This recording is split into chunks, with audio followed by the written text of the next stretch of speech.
इस वीडियो के माध्यम से मैं आपको सच और झूठ की परख और भेदभाव की परख, सरकारें कैसे भेदभाव करती हैं अपने देशवासियों से, उसकी एक झलक दिखाऊंगा, उसके बड़े करीब ले जाऊंगा।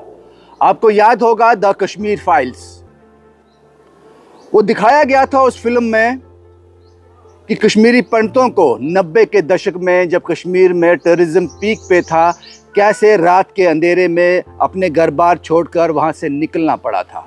वो तशद्दुद, वो जुल्म जिसकी कोई इंतहा नहीं थी, जो जुल्म बर्दाश्त से बाहर था और जो वास्तव में हुआ था, वो इस पिक्चर में दिखाया गया, उस फिल्म में दिखाया द कश्मीर फाइल्स। और पूरे भारत ने उसका स्वागत किया। उस फिल्म को मंच दिया गया था, उस फिल्म को थिएटर मिला और लोगों को पता चला कि उस दौर में क्या हुआ था। अब मैं आपको भेदभाव की कहानी सुनाता हूं। ऐसा क्यों?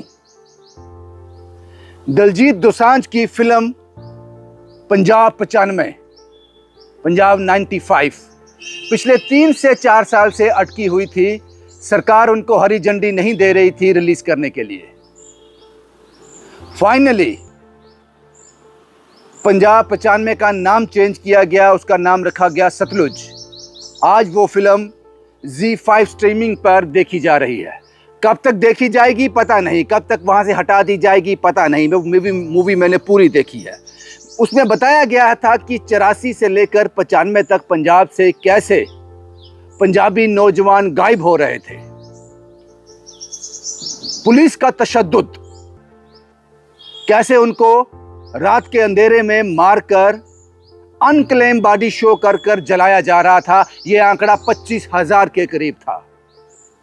और इस सब में एक आदमी उभर कर सामने आया जिसका नाम था जसवंत सिंह खालड़ा, जिसने इसके खिलाफ आवाज उठाई।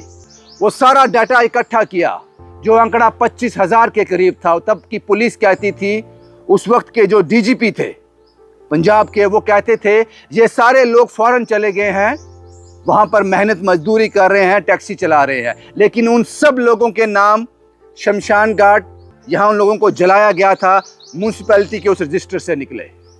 और उसके बाद सीबीआई ने इंटरवीन किया। देश की सबसे प्रीमियम एजेंसी सीबीआई ने इंटरवीन किया, इन्वेस्टिगेट किया और पाया गया जो जसवंत सिंह खालड़ा कह रहे थे वो बिल्कुल सही था। और माननीय कोर्ट के द्वारा उन लोगों को सजा भी सुनाई गई। यह इतिहास के पन्नों में दर्ज है। और जसवंत सिंह खालड़ा इस सब जद्दोजहद में गायब हो गए, उनको भी मार दिया गया। उस तशद्दुद की कहानी थी, उस जुल्म की कहानी है पंजाब 95। मुझे समझ नहीं आया इस फिल्म को मंच क्यों नहीं मिला, थिएटर क्यों नहीं मिला, 4 साल तक क्यों इसने इंतजार किया। सरकार क्या छुपाना चाहती थी? ये तो सच था ना, जो कश्मीरियों के साथ हुआ, पंडितों के साथ हुआ, वही पंजाबियों के साथ हुआ। जब वहां मिलिटेंसी पीक पे थी तब वहां हुआ, जब यहां मिलिटेंसी थी तब ये हुआ, ये जुल्म हुआ। ये क्यों छुपाया गया? और आज तक मंच नहीं मिला इस फिल्म को, थिएटर नहीं मिला। आज ZEE5 पर रिलीज हुई। आप उस मूवी को देखना जाकर साहब, इंसानियत की खातिर देखना, क्योंकि ये सच्चा घटनाओं पर आधारित है। क्योंकि इसमें इतिहास के पन्नों को अगर आप खंगालोगे तो सीबीआई ने इसको इन्वेस्टिगेट किया है और जो फैसला माननीय कोर्ट ने सुनाया है वो इतिहास के पन्नों में दर्ज है। ये उसी पर कहानी थी, ये उसी पर कहानी थी। कई जगहों पर जुल्म करते हैं टेररिस्ट, जुल्म करते हैं वो सियासी लोग जो पीछे रहते हैं इन लोगों के, जैसे कश्मीर में हुआ। कई जगहों पर सरकार खुद जुल्म करती है और उस जुल्म की कहानी को छुपाने के लिए इस तरह की फिल्म को मंच नहीं दिया जाता। दिलजीत दोसांझ की मूवी सतलुज जो ZEE5 पर स्ट्रीम कर रही है, कब तक करेगी पता नहीं, लेकिन सच्ची है। आप उसको देखोगे, आप हिंदू, मुसलमान, सिख, ईसाई का चश्मा उतार कर उस मूवी को देखना, एक इंसान की खातिर देखना, आपको समझ आएगा कि पंजाब ने क्या कुछ सहा है। और उसके बाद उस सच्चाई को सामने लाने के लिए भी अब मुझे यह समझ नहीं आ रहा कि ZEE5 पर जो मूवी रिलीज हो गई, स्ट्रीम हो रही है, अब इसको ये परमिशन किसने दे दी? कहीं पंजाब में इलेक्शन आ रहे हैं, उसी का एक ये कड़ी तो नहीं है? हाँ भाई, इसको अब परमिशन दे दो। उस वक्त की सरकारों ने क्या किया था माइलेज लेने के लिए, लेकिन ये फिल्म पंजाब 95 जिसका नाम सतलुज रखा गया है, अब वाकई ही पंजाब के उस दर्दनाक हादसे को, पंजाब के उस 8-10 सालों को बयान करती है। आपके मुंह से फिल्म देखकर कुछ नहीं निकलेगा, लेकिन आपकी आंख जरूर रो देगी अगर आप इंसान हो तो।